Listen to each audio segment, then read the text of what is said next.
اللہ کا حکم کیا ہے؟ رواج کو نہیں، شریعت کو دیکھنا ہے، فیشن کو نہیں، سنت کو دیکھنا ہے، اللہ کے حکم کو دیکھنا ہے، حضور صلی اللہ علیہ وسلم کے طریقے کو دیکھنا ہے۔ ایک بچہ کھانا کھانے بیٹھا، آپ صلی اللہ علیہ وسلم کے ساتھ، آپ نے فرمایا کہ بیٹا بسم اللہ پڑھ کے کھانا کھاؤ، دائیں ہاتھ سے کھانا کھاؤ، اپنے سامنے سے کھانا کھاؤ۔ اس کو کیا سکھایا ہے؟ دین سیکھنے سے آتا ہے، دین پوری زندگی ہے۔ ایک بچہ اپنے والد کے ساتھ جا رہا ہے، آپ صلی اللہ علیہ وسلم نے فرمایا یہ تمہارے ساتھ کون ہے؟ کہ حضور میرے والد ہیں۔ فرمایا ان کے آگے آگے نہ چلنا، ان کا نام لے کے نہ پکارنا، ان سے پہلے مت بیٹھنا۔ اسلام ایک خوبصورت زندگی کا نام ہے۔ یہ محنت ہو رہی تبلیغ میں، ہر مسلمان دین کو سیکھے، اسلام کو سیکھے، اعمال کے فضائل کو سیکھے، تاکہ اعمال کا شوق پیدا ہو، گھروں میں تعلیم ہو، مسجدوں میں تعلیم ہو، تعلیم کے حلقے ہوں، ہر مسلمان تعلیم کے حلقے میں بیٹھے، اعمال کے فضائل کو سنے تاکہ اعمال کا شوق پیدا ہو جائے، گناہ کے نقصان کو سنے تاکہ گناہوں سے نفرت پیدا ہو جائے۔ آج مال کا نفع جانتے ہیں، چیزوں کا نفع جانتے ہیں، اس لیے چیزوں کا شوق ہے، اعمال کا نفع نہیں جانتے اس لیے اعمال کا شوق نہیں ہے۔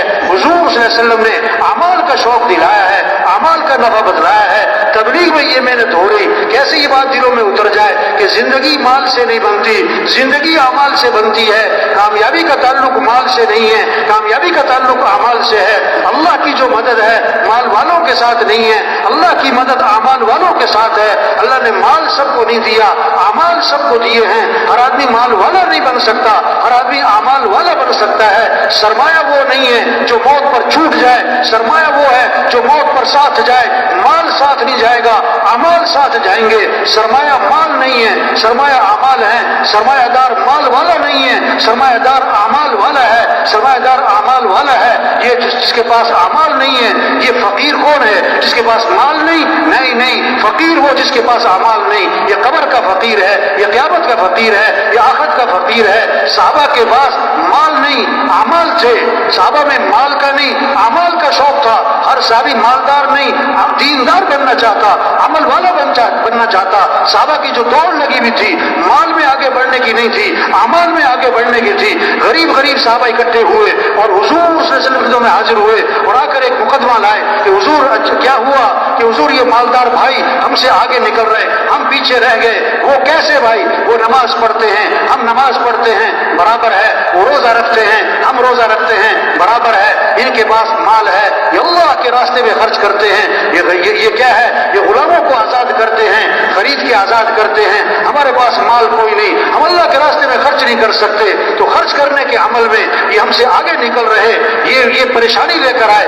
آپ نے فرمایا میں تمہیں ایسا عمل بتلاتا ہوں جو اس عمل کو کرے گا اس سے آگے کوئی نکل نہیں سکے گا، اتنا اجر کمائے گا اس کے برابر کوئی پہنچ نہ سکے گا۔ وہ کیا ہے؟ فرض نماز کے بعد 33 مرتبہ سبحان اللہ، 33 مرتبہ الحمدللہ، 34 مرتبہ اللہ اکبر، جو یہ پڑھے گا اس کے برابر کوئی پہنچ نہیں سکے گا۔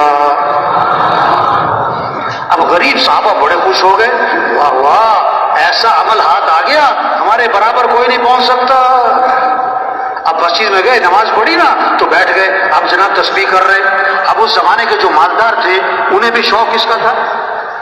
انہیں بھی شوق کس کا تھا؟ عمل کا۔ انہوں نے پتہ کیا بھی یہ سارے بیٹھے ہیں کیا کر رہے ہیں، تو انہیں پتہ لگ گیا اس تسبیح کا، تو انہوں نے بھی یہ تسبیح شروع کر دی۔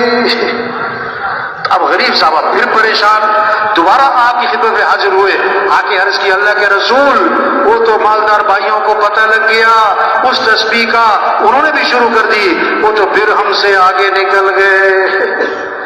تو آپ نے پتہ کیا فرمایا؟ ذالک فضل اللہ یؤتیہ من یشاء، یہ تو پھر اللہ کا فضل ہے، اللہ جسے چاہے عطا فرماتا ہے، اللہ جسے چاہے۔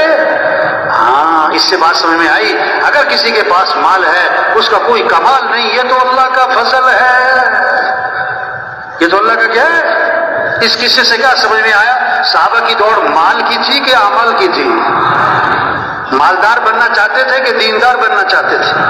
بس یہ محنت ہو رہی، سب میں اعمال کا شوق آ جائے۔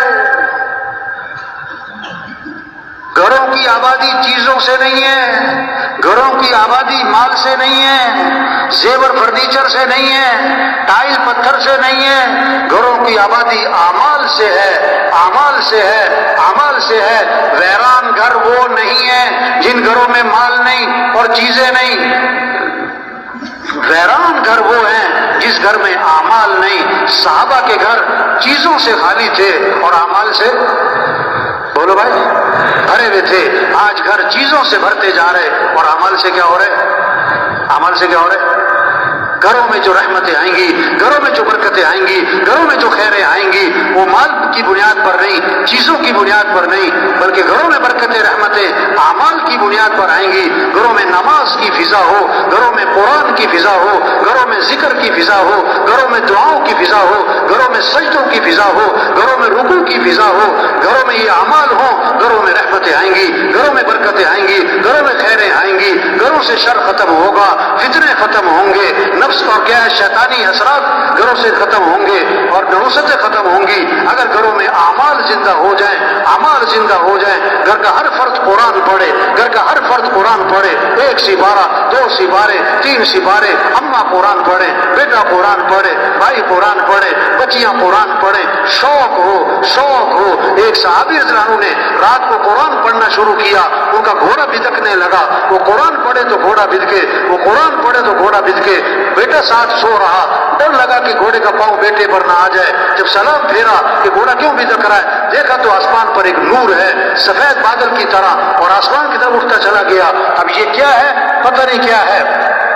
آپ کی خدمت میں حاضر ہوئے، سارا قصہ سنا کر دریافت کیا کہ اللہ کے رسول یہ کیا تھا آسمان پہ؟